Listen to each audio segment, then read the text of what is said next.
Chapter 11. Reliable Family Life. Catherine felt too unhappy to be frightened by the journey to Fullerton, and began it without worrying about its length or about being alone. Leaning back in the corner of the carriage, crying and feeling cruelly treated, she had gone a number of miles beyond the walls of Northanger Abbey before she raised her head and looked out of the window. She recognized the road as the same one that had taken her to Woodstone only 10 days earlier, and she suffered even more as she thought about the difference between that trip and this one. Every mile, as it brought her nearer Woodstone, added to her grief. When the carriage passed the road that led directly to Woodstone, Catherine thought of Henry and the day that she had spent at his house there. It had been one of the happiest days of her life. On that occasion, the General had given her the impression that he actually wished for Henry to marry her. Yes, only 10 days ago she had felt so happy about the future, and now, what had she done, or not done, to deserve such a change in the General's opinion of her? The only offence against General Tilney that Catherine could accuse herself of was her shocking suspicions about what had happened to his wife. But Catherine trusted that her secret was safe with Henry. He would not have betrayed her. It was impossible for the General to know that she once wondered if he might have murdered his wife or made her a prisoner in her own home. Of course, if he did know about her suspicions, he would have a good reason to ask her to leave. But she believed in Henry, and was certain that her secret was safe with him. But more than anything, Catherine was anxious about Henry's feelings when he returned to the Abbey and found that she had been sent away. Would he accept his father's reasons for throwing her out? Or would he regret that she was gone and hate his father for sending her home? Would he argue with his father, or remain obedient and talk only to Eleanor about his true feelings? While thinking over many questions and struggling with doubts about herself, Catherine hardly noticed the hours and miles flying by. How would she explain to her family the circumstances surrounding her sudden return to Fullerton? Would there be any pleasure in returning home with such a story to tell? How could she make it clear to them that Henry and Eleanor were the finest, most interesting and most reliable friends she had ever known? How could she separate them from General Tilney and her family's opinion?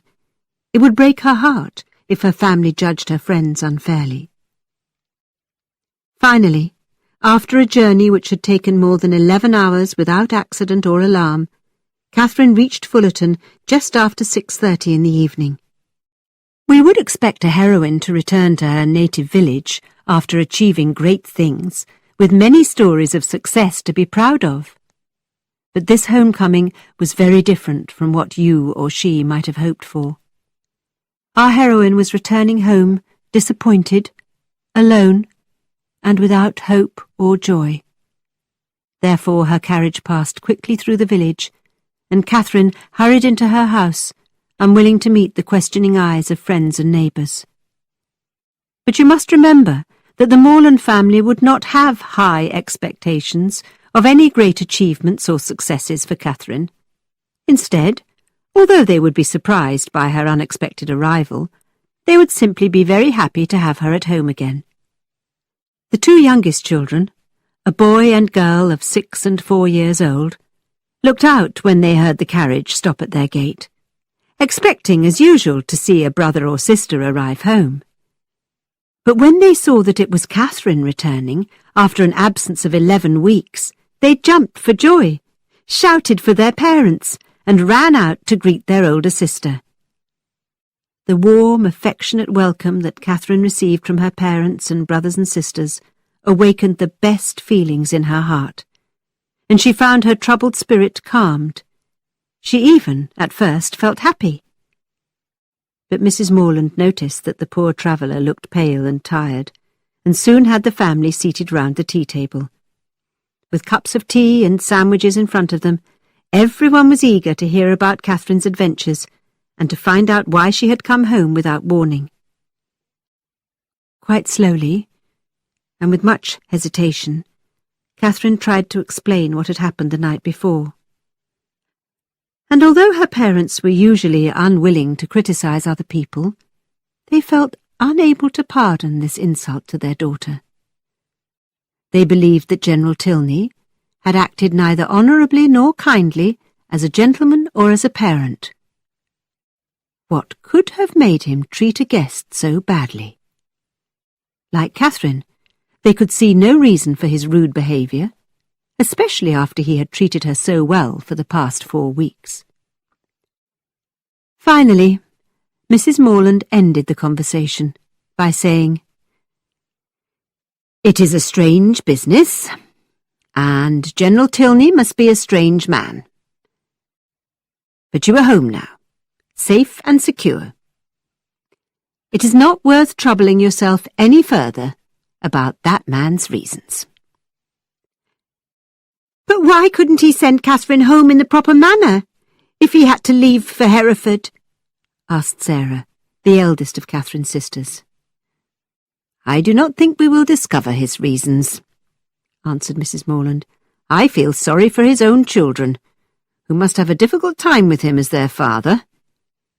But you managed well on your long trip, Catherine, and I am very proud of you. I believe you have grown up quite a lot in the last 11 weeks. I am glad I did not know of your journey while it was happening. But now it has ended, perhaps there is no great harm done. You are not the same little girl that we said goodbye to 11 weeks ago.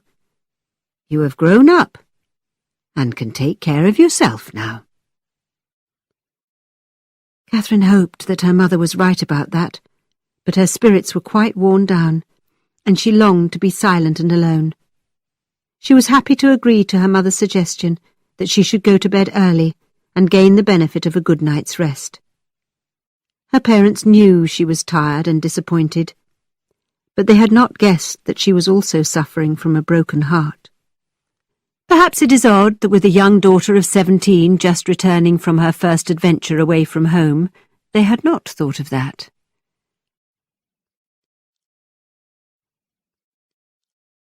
As soon as breakfast had ended the next morning, Catherine sat down to write the promised letter to her friend at Northanger Abbey. She regretted the cold manner in which she had left Eleanor Tilney, and the fact that she had never valued her kindness and character enough. But most of all, she worried about leaving Eleanor to deal with General Tilney and his difficult nature. She wanted her letter to say how grateful she was, without reminding Eleanor of how the visit had ended. She wanted to be careful without being cold, honest without placing blame. She did not want to cause Eleanor any pain, and she did not want to embarrass herself in case Henry saw the letter. In the end, Catherine wrote a very short note, in which she expressed her grateful thanks and her affectionate good wishes for Eleanor and her brother, and in which she returned the money Eleanor had given her for her journey. "This is a very strange friendship," said Mrs. Morland, when Catherine had finished her letter. "Soon made and soon ended. I am sorry that you were disappointed, because Mrs. Allen had only good things to say about the Tilney children, and you were so unlucky with your friend Isabella, too. And poor James.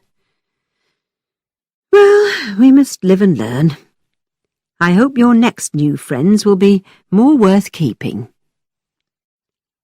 Catherine's cheeks went red as she warmly answered, "No friend can be more worth keeping than Eleanor." "If that is true, Catherine, I hope that you and she will meet again sometime in the next few years. It is very likely to happen. Imagine what a pleasure it will be to see her again." But Catherine was not thinking only of Eleanor as she listened to her mother's kind but painful words. What would happen to Henry Tilney if she did not meet him for a few years? Her eyes filled with tears as she imagined such a meeting. He might have forgotten her and have met another young woman who attracted him. The next time she saw him, he might be a married man with a family of his own. He might not even recognize her. Mrs. Morland was disturbed by her daughter's tears and proposed a visit to Mrs. Allen. And so mother and daughter began the walk to their neighbour's house, which was less than 1/4 of a mile distant.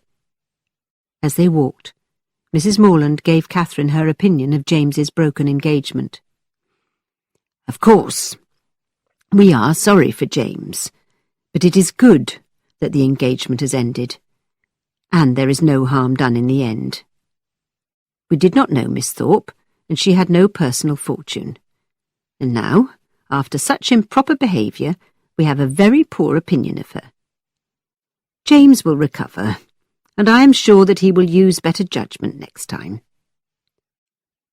Her mother's thoughts made Catherine reflect on the changes in her own circumstances. 3 months ago, she had been full of happy expectations, and had run between her home and the Allens' house 10 times a day, with a light heart and an independent spirit, looking forward to new pleasures and without a care in the world. She could picture herself 3 months ago. And now, what a different young woman she was. The Allens were surprised but very glad to see Catherine, and they too were very angry and displeased on learning how she had been treated by General Tilney. "Catherine surprised us yesterday evening," reported Mrs. Morland. "She travelled all the way in a carriage by herself, and knew nothing about her journey until late Saturday night. General Tilney returned home with the strange idea that he was tired of having her in his house. He must be a very odd man. Very unfriendly, certainly. But we are so glad to have Catherine with us again, and it is a great comfort to find that she is not a poor, helpless creature, but can manage very well for herself." Mrs. Allen was shocked. She filled every pause in the conversation by saying, "I really have no patience with the General." But she did not allow for many pauses. "Bath is a nice place, Catherine, after all," she said brightly. "I did not like the idea of leaving. Did I tell you that I tore my blue dress? I had it mended before we left Bath, and you cannot see the tear, and Mrs. Thorpe was such a comfort to us, wasn't she? You know, you and I were quite lonely at first." "Yes, but that did not last long," Catherine replied brightly, enjoying thoughts of Bath and happier days. "Very true. Then we met Mrs. Thorpe and were always busy. My dear, do you think these silk gloves still look well? I wore them for the first time in Bath. Do you remember that evening?" "Oh, yes, perfectly," answered Catherine. "It was very agreeable, wasn't it? Mr. Tilney drank tea with us that evening, and I thought he was an excellent addition to our little society. He is a kind gentleman, isn't he? I think you probably danced with him that evening. I am not certain, but I was wearing my most expensive dress, do you remember? And Mr. Tilney admired it very much." Catherine felt too emotional to answer, but Mrs. Allen continued, "I really have no patience with the General. He seemed such an admirable gentleman when we met him. Do you know, Catherine, that his lodgings were rented by another family the day after he and his children left? But no wonder. It was such a desirable address."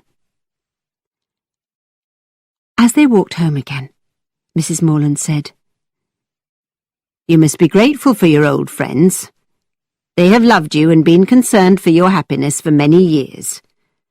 Having the affection and good opinion of friends like Mr. and Mrs. Allen is much more important than your recent unhappy experience." Catherine knew that these were wise words, but at that moment they meant little to her. Her present happiness did not depend on old friends, but on the behaviour of her newest friends. Mrs. Morland continued encouraging her daughter to forget about the people she had met at Bath as they walked towards home. Catherine listened politely to her mother, but she was silently reflecting that now Henry must have arrived at Northanger. Now he must have heard about her departure. And now, perhaps, the family were leaving the Abbey for Hereford.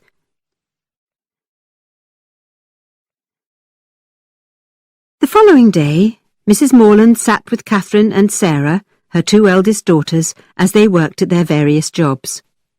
Catherine had never been hard-working, nor had she liked sitting indoors for very long, but Mrs. Morland noticed that her bad habits had become even worse. The 17-year-old could not sit still, nor concentrate on a piece of work for even 10 minutes at a time. She regularly stood up and walked around the room, or wandered into the garden. Sitting quietly seemed impossible. But worst of all to her mother was Catherine's lack of energy and spirit. She knew her daughter had never been a good worker, but silence and sadness were unusual for her. What had happened to her old, cheerful personality? For 2 days, Mrs. Morland allowed this behaviour to pass without a hint of criticism. But when a third night's rest still had not returned Catherine to her old self, she decided to have a serious talk with her daughter. "My dear Catherine, I am afraid you have become too grand for your own family. Should your father mend his own shirts? Look how steadily your sister is working, while your head is still in Bath. You must remember that there is a time for everything. Now is not the time for balls and theatre. Now is the time for you to be useful to me and to your family."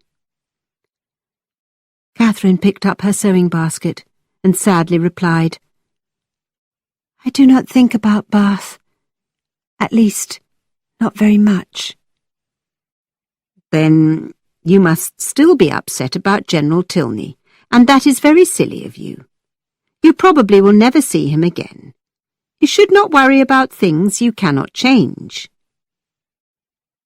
After a short silence, she continued, "I hope you have not found your home disappointing, because it is not as elegant as Northanger Abbey. That would be turning your visit into something evil. Wherever you are, but especially in your own home, you should learn to be content. I was not happy to hear you at breakfast talking so much about the French bread and the beautiful plates at Northanger." "I am sure I do not care about any of that," said Catherine quietly. "I have a book," Mrs. Morland said, "with a very clever essay about young ladies who have been spoiled by making friends with people who are much grander than their own families. I will find it for you later. I am sure it will do you good." Catherine tried to get on with her work, but after a few minutes, Mrs. Morland saw her staring out of the window again. She came to the conclusion that her daughter was suffering, and she hastily left the room to find her book of clever essays.